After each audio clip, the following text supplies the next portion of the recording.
ये हमारे लिए गौरव का विषय है। इसलिए हम सबको अपनी सनातन परंपरा पर गर्व करना चाहिए और गर्व से कहो कि हम हिंदू हैं। और हिंदू कौन? इस भारत भूमि में हिमालय से लेकर के हिंद सागर तक जो वास करते हैं वो सब के सब हिंदू हैं। हम मोहन भागवत जी के उस संदेश का पूर्ण रूप से उसका समर्थन करते हैं जो उन्होंने कहा था कि हिमालय से लेकर हिंद सागर तक जितने लोग हैं सबके डीएनए में हिंदू है। क्योंकि हम इस भारत भूमि में प्रकट हुए हैं, ऋषि महर्षि और यतियों की हम संतानें हैं। हम कोई सामान्य नहीं है भाई। चंदन है इस देश की माटी, तपो भूमि हर ग्राम है, हर बाला देवी की प्रतिमा और यहाँ बच्चा बच्चा राम है। सबका डीएनए वास्तव में हिंदुत्व का डीएनए है।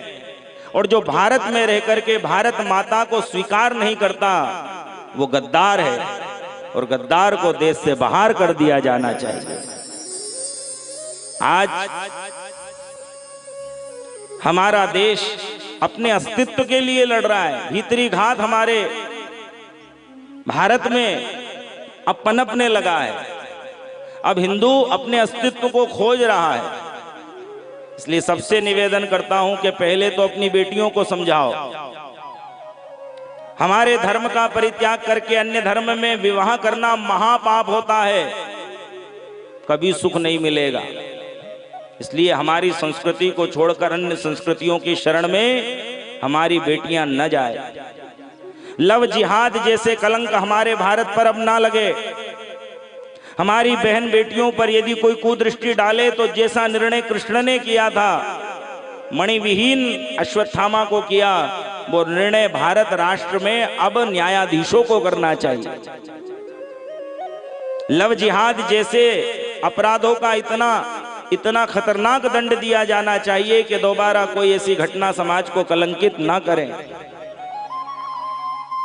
और ध्यान रखिए, बड़े भाव से और गर्व से हम सबको कहना चाहिए, हम तो हिंदू हैं, हिंदू कहाएंगे, राम चरणों में बलि बलि जाएंगे। हम तो हिंदू हैं, हिंदू कहाएंगे, राम चरणों में बलि बलि जाएंगे। हम तो हिंदू हैं, हिंदू कहाएंगे, राम चरणों में बलि बलि जाएंगे। हम तो हिंदू हैं, हिंदू कहाएंगे, राम चरणों में बलि बलि जाएंगे। गंगा जमुना और नर्मदा नहाएंगे, गंगा जमुना और नर्मदा नहाएंगे, गंगा जमुना और नर्मदा नहाएंगे, गंगा जमुना और नर्मदा नहाएंगे। सिखा सूत्र को जीवन में ढाएंगे। हम तो हिंदू हैं, हिंदू कहाएंगे, सिखा सूत्र को जीवन में ढाएंगे। हम तो हिंदू हैं, हिंदू कहाएंगे, हम तो हिंदू हैं, हिंदू कहाएंगे, राम चरणों में बलि बलि जाएंगे। हम तो हिंदू हैं, हिंदू कहाएंगे, राम चरणों में बलि बलि जाएंगे। बोलिए भारत माता की वंदे।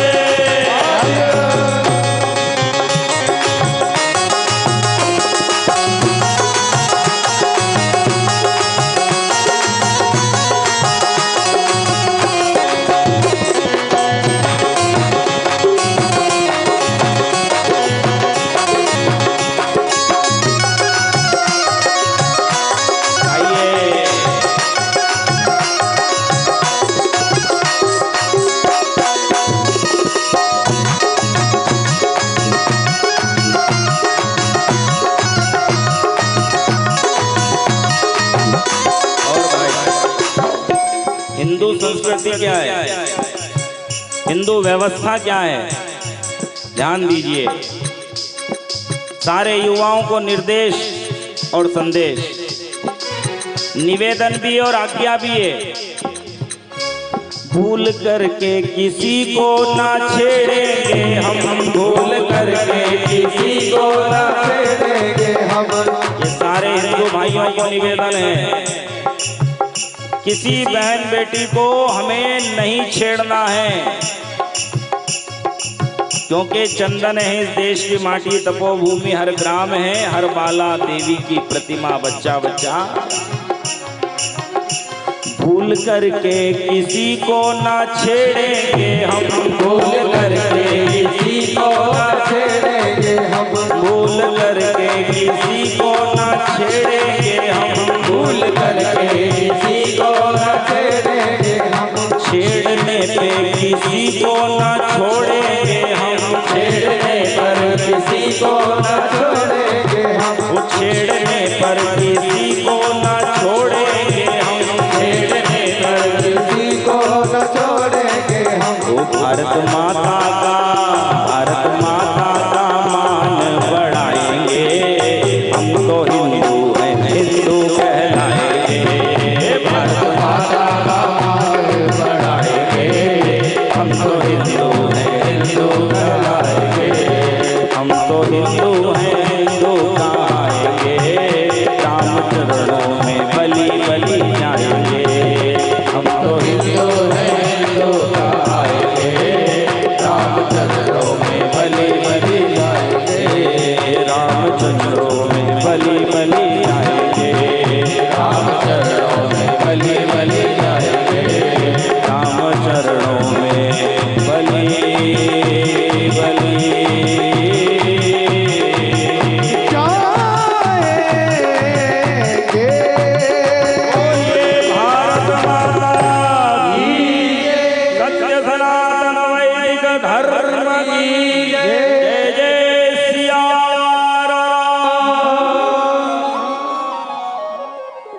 हम तो हिंदू हैं, हिंदू कहाएंगे। राम चरणों में बलि बलि जाएंगे। भूल करके किसी को ना छेड़ेंगे हम, और छेड़ने पर अब किसी को ना छोड़ेंगे हम। जागना पड़ेगा भाई। हम यदि जागृत हो गए तो हर और हमारा सम्मान अपने आप बढ़ जाएगा।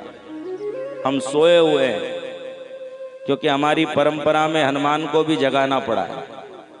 इसलिए हमारी परंपरा सुसुप्ता परंपरा, ध्यान परंपरा है, साधना परंपरा है। और ये जो सूत्र हमारे शास्त्र ने दिए गुरुदेव, देवहु शांति, लेकिन समय आने पर देवहु शांति नहीं, देवहु क्रांति रंतरिक्षगुम क्रांति, क्रांतिरेव क्रांति सामा क्रांतिरेधि। शांति शांति सुशांतिर्भवतु नहीं, क्रांति क्रांति कृकांतिर्भवतु करना पड़ेगा। शब्दों के अर्थ समय काल और परिस्थिति के अनुसार बदलना पड़ता है। हमेशा हम यदि सहनशील बने रहे ना, तो हमारी सहनशीलता का दुरुपयोग होगा। हमें समाज को संगठित होकर के, संसार को संगठित होकर के ये बताना पड़ेगा कि कायर नहीं फौलाद है, परशुराम की औलाद है। तो भाई ये कथाएं हमें सामाजिक समरसता के साथ में हमारी आत्मरक्षा का संदेश भी प्रदान करती हैं।